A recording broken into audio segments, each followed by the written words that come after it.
Hello, everyone, and welcome back. My name is Greg Furman, and this is the VantagePoint AI Market Outlook for the week of February the 22nd, 2021. Now, to get started this week, we're going to begin where we always do with that very important US dollar index and our main intermarket correlations, that being gold, the S&P 500, Bitcoin, and of course, oil. When we look at the dollar index in last week's presentation, I had stated that it appears that we've got a short-term buy signal forming on the dollar as it's pushing higher, but again, unable to hold these gains at the end of the week. Dollar longs, dollar bulls, if you will, backing away, taking profit, sending the dollar lower. However, we still remain locked in this very tight range above the yearly opening price. Now, the yearly opening price on the dollar index, approximately around the 89.80 mark. This is the level we really want to keep our eyes on here. If we see this coming back here, there's January the 6th. So right in and around this area, I would strongly advise that you just simply put a line on here on your chart like this, and that's our yearly opening price right here. Now that's providing very, very strong support for the dollar. Only if we break down below this level would I consider the dollar being in more of a downtrend. Now, places of value is another thing we want to look at and identify, and particularly in the Forex market, places where to buy dollars and where not to buy dollars. Right now, we would not be buying dollars against the Aussie US, the New Zealand US, pound dollar, or maybe even US Canada. But we would be buying dollars against the US Swiss franc, the dollar yen, against the euro. This is the what most miss in the forex market, using the other currencies to identify where the dollar is the strongest and the weakest. But the dollar index is heavily trade weighted to the euro currency. So, and the euro we know is very heavily correlated to gold. So that's why the euro is struggling here. So when we look at the indicators from VantagePoint to start the week, the dollar is likely to come under pressure at the beginning of the week, but I'm not sure that that's going to last, how long that's going to last. If we look at where we were, this is an excellent way, by the way, guys, to just simply look at seasonalities for yourself. When we look at the seasonality from a year ago, the dollar was under pressure. Now, remember, this was caused largely by COVID. Now, COVID, we've got the vaccine, but essentially the dollar was at its strongest going into the end of March. So the issue with COVID, uh, I'm not sure it's there like it was a year ago, because again, we've got the vaccine, we're making progress. Some of the countries are pulling out of lockdown, some aren't, but overall things appear to be improving. So I'm not expecting that huge sell-off that we saw last year at this time, but I do expect the dollar would remain under pressure until at least the end of the month. So when I look at the indicators from VantagePoint, the neural index is still down. Our RSI is saying that we don't have any upward momentum, and at 38.8 on the predicted RSI, it's also telling me momentum could be building for another run at this 89.80 level. So we'll watch this very, very closely. But remember here that again, we would have to get below 89.80 and close below that for at least 2 days in a row before the dollar comes under pressure against all of its counterparts. Now, when we look at gold, again, going back here until to January the 8th, where the dollar, or excuse me, the gold bulls were confident that they were going to back over the 2000 mark, we're looking at the VantagePoint software. I've been a strong advocate of selling gold from day one, expecting money flows coming back into the US dollars coming back in the month of January. Usually the dollar pretty strong in the first quarter. Not a good time to be buying gold. Gold continues to move lower. We've got a very mixed signal here, but the neural index has been firmly down this past week. We've got, again, when we back this out, we're looking for additional verified support. So right now, we do have some sitting right here as identified in the software at 1771. If we lose 1771, which is extremely likely, when we look at that, that would target again the 1740 mark. And inevitably, I think we're probably going to head down to the 1706 mark before we get any kind of real bounce. But again, I've also been a very strong advocate here for Bitcoin, and in my respectful opinion, only. Bitcoin appears to be the new gold. And the reason I say that is the corporations are not taking payments in gold, but they are accepting payments in Bitcoin. They're putting their assets, their profits into Bitcoin. Elon Musk, there's a number of companies that are doing this now that are setting up payment forms in Bitcoin. So, whether the powers that be like it or not, Bitcoin is real and it appears to be here to stay. And this is really taking the luster out of gold. A flight to safety, there's been multiple occasions they could have gone into gold and they didn't. Now, Bitcoin over the 50,000 mark is predicted earlier this year. So, again, we'll continue to monitor this, but right now, there is a little bit of sign of life in gold, but here's where we use our VantagePoint software more effectively. We identify that any move higher at this particular time would be corrective in nature. We would also apply a yearly opening price to gold. So if we go back here and we look at this, and the yearly opening price simply allows us to gauge without a whole bunch of additional indicators or a bunch of opinions or gurus telling us all these things. Gold, there's every year we do a reset on January 1. We start a new performance for anybody managing money. We do a performance check starting January 1st. It's a new year. So right now, gold did not come out of the start of the new year very good at all. We can see back in here, January the 5th, January the 4th, it certainly gave the bulls the impression that they were doing fine. But very quickly in the VantagePoint software, if we use our blue line by itself, you can see here that that was the warning sign trigger for me. I prefer to use the blue line by itself because there's absolutely zero lag in it. I can gauge whether the market is, the market's strong, it's above the blue line. If it's weak, it's below it. But when it comes back up and tests it like this, after breaking it, then that is telling me that we've probably got a bigger move down. Out of all of these calendar days, you may have 2 or 3 days over the last 2 months where gold has been able to hold above this VP blue line. That line currently is at 1797. That's where all of our resistance is to start the week. And again, not a lot of sign of life here other than corrective in nature. Now, the S&P 500 going into next week, what another trick you can do with your VantagePoint software also is identifying real potential tops and bottoms. So whenever I see the MA diff cross like this, what I will do is I will often draw a line over top of where that actually took place.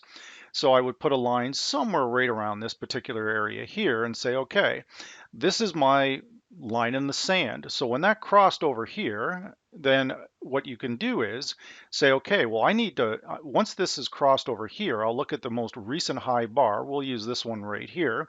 And I can draw an additional line on there like this, okay? And then what I can do is say, well, at this intersection mark here, I need the market to get above this particular area, or this MA diff cross here is more than likely there might be something there. So we have basically move sideways for 3, 4, 5 days, but ultimately the neural index comes on board. And when the second the neural index comes on board, the market starts to fall. Now we've got heavy support that will come in at the low of 38.91. We've tested that multiple times. But if we click on our F8, this is where we want to get the lag out of our systems and say, okay, we're looking for a close below this blue line. So that current level is 39.09, and we have actually closed the week below that level. Now, it could be just profit taking on the week, but I'm not convinced at this particular time. These equities are getting all bunched up here around this 39.60 mark, 39.50. So in short here, guys, this needs to get moving on the upside real soon, or there's going to be a much deeper corrective move coming.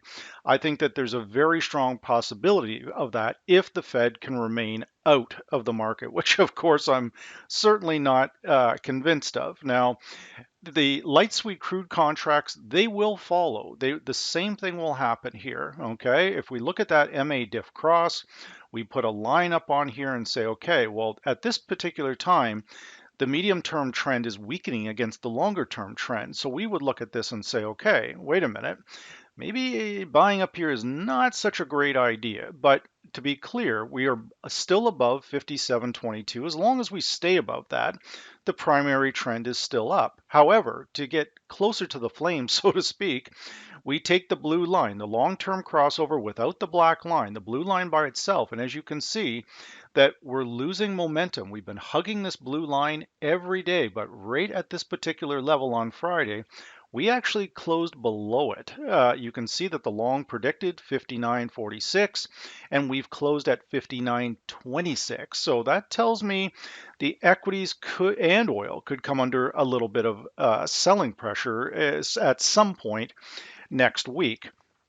Now, again, what we're going to do here, officially Bitcoin is part of the AI Weekly Outlook now.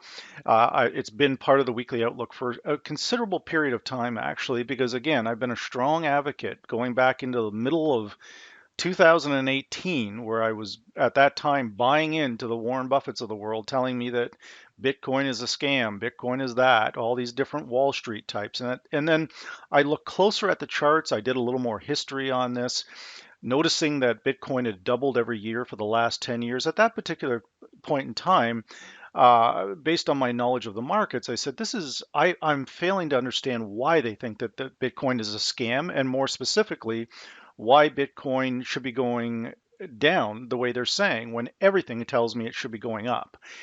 So Bitcoin is certainly not making some of the powers that be happy, as some of the banks are now scrambling for a digital currency.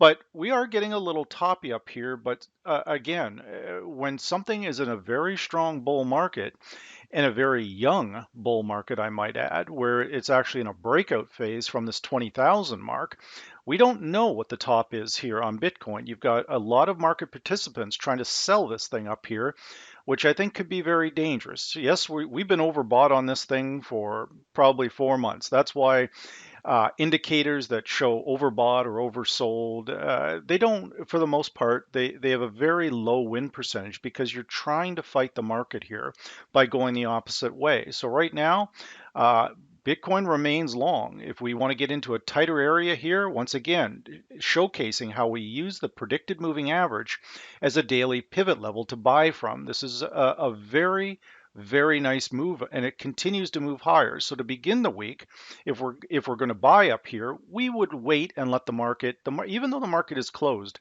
at 55,561, we wouldn't even look at this, guys, until 51,225, and then we would use the T-cross long as additional support or an additional buying area. So again, there's a lot of stocks out there that are blockchain related. You'll notice that all of those stocks are well up, doing very well. And again, anything related to Bitcoin or blockchain is certainly, it's still a very young investment here. No matter, even though it's at these high levels, we have to understand that. So as we go into some of our main Forex pairs, starting again where we always do, the currency that's at the top is the Euro US. This is the main battle in the currency markets between these two. Now the Euro, moving back and forth between these verified zones, in my respectful opinion, if the Euro has any chance of breaking higher, it must clear two main levels. The 121.89, it must clear that. And it also must clear its yearly opening price as of January the 4th, which I believe is around 122.30, 122.40.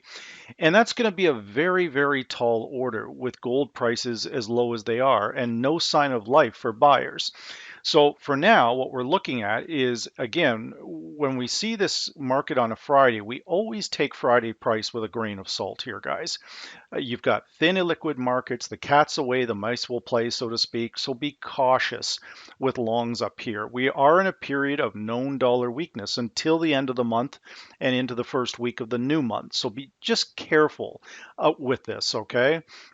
Because again, what appears to be bullish often isn't.